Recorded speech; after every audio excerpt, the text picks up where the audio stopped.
friends, welcome to Library Time with Miss James. And you know, Easter's coming up, so we've got to read a book about Easter. And this is probably my favorite book, or one of my favorites for Easter, by Gail Gibbons, which always writes great books about holidays and explains the history of it really well. And so I want to share that with you. Today, Easter Sunday, is in the spring. Always in the springtime. Now, it's not ever always on the same exact date. Like some of our holidays, like Christmas is December 25th, you know, but the Easter is at a different time. But now, always in the spring. Many years ago, baby Jesus was born, and some people believe that he was the Son of God. And when he was ready, he began preaching and teaching, and soon he had 12 followers called disciples. In the Bible, it is told that he performed many miracles. So we do believe he is the Son of God, and he did many miracles that we know of, and there's probably lots more that we don't even know of that he did.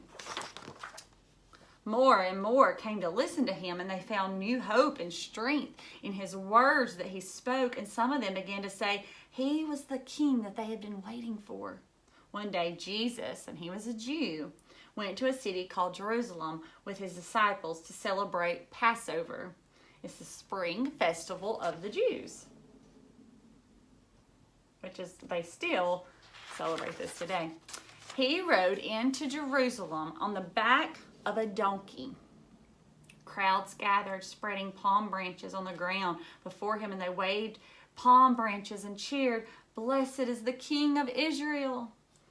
And I want to share with you real quick, but Jerusalem and this area, I got to go visit a couple of years ago, and it was amazing to get to walk where Jesus walked and where his disciples walked, and just knowing that he was there at one time. And it's just amazing, and a place that you definitely want to go in your lifetime if you get the opportunity to go. Jesus ate the Passover meal with his 12 disciples, and we got to go to this room. How cool is that? He said he would be betrayed by one of them there and would die. But remember, they were like, what? Who's going to betray him?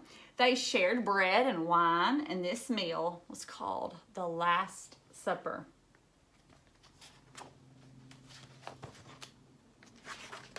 Afterward, the disciples followed Jesus to a garden where he went to pray. Jesus had enemies. Means people that did not like him. One of his disciples, Judas, told them where Jesus could be found. He's the one that betrayed him. The enemies seized him, and the other disciples ran away. They left him. Other enemies told Pontius Pilate, the governor of Jerusalem, that Jesus was becoming too powerful. These enemies accused him of breaking laws and of claiming to be God. They wanted to put him to death. "Crucify him!" some of them shouted. And Pilate ordered that Jesus be put to death.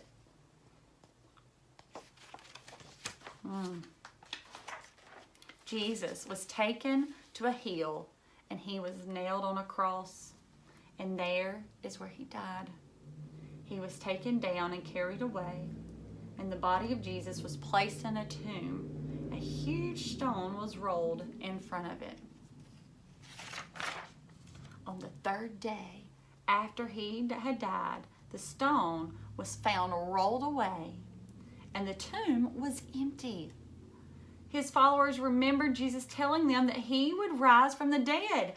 Jesus appeared several times to his followers during the next 40 days after his death, and then he ascended into heaven. The death of Jesus on the cross and the miracle of his rising from the dead are the heart of the Easter story. Many Christians go to church to celebrate Easter Sunday. Often, candles are lit to remind people that after darkness comes light, just like after death comes a new life.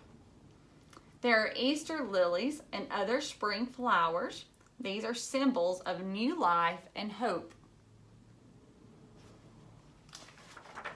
The word Easter comes from the word Estra, the goddess of spring, And before the time Jesus lived, there were festivals thanking the gods for spring. Now, we don't believe in those gods because we only have one true God. But people way before even Jesus lived did believe in different gods, and they thought there would be a specific God just for springtime. But we don't believe in that because there's only one God, and He created everything. Now, the egg is a symbol of new life. For thousands of years, it was the custom to give eggs as gifts at the spring festivals. I always found that very interesting because I didn't know that. I wonder where the egg came from. So, a part of the Easter celebration, some eggs are dyed with beautiful colors, and then sometimes others are painted and others are decorated. There are Easter egg hunts, and eggs are hidden, and everyone rushes around to see who can find the most eggs. Each Easter, a famous egg rolling contest is held at the White House. How cool is that? Where the President of the United States lives. So kids get to go there, and I'm not sure how they're chosen, but they get to go there on Easter and have an egg rolling contest in front of the White House. That'd be neat. Easter eggs are placed in beautiful Easter baskets with candy and other treats. Many children believe that the Easter Bunny brings them their Easter eggs, and this legend, where this legend came from, began many years ago. There was a story about a woman who dyed the eggs for her children at Easter, and she hid them in a nest, and when the children found the nest, a big rabbit hopped away, and they thought that the rabbit had brought the eggs. So that story spread. So that's where, coming from why people believe the rabbit brings the Easter eggs. Families and friends get together for Easter. There may be an Easter ham or lamb with mint sauce. My family eats fried turkey. I don't know, what does your family eat for Easter? I love Easter food. And there are Easter parades. And some people dress up in their new spring clothes, and they wear their Easter bonnets. Does your parents buy you a new Easter dress or Easter shirt to wear for church on that Sunday? Probably, right? Easter is a religious holiday and much more. It is also a time of hope and joy. So that just gives you a little bit more information, so you can know a little bit more about Easter. And I hope that you have a wonderful Easter, and you will remember what Jesus did for us, dying on the cross, and for all of us, so that we can one day be in heaven with Him and have that new life in heaven. But don't always just remember it on this one Sunday. We need to remember it every Sunday, and we need to remember it every day, and thank God for giving His Son for us. And so that's what Easter's about. And I love you, and I hope you have a great day. Bye.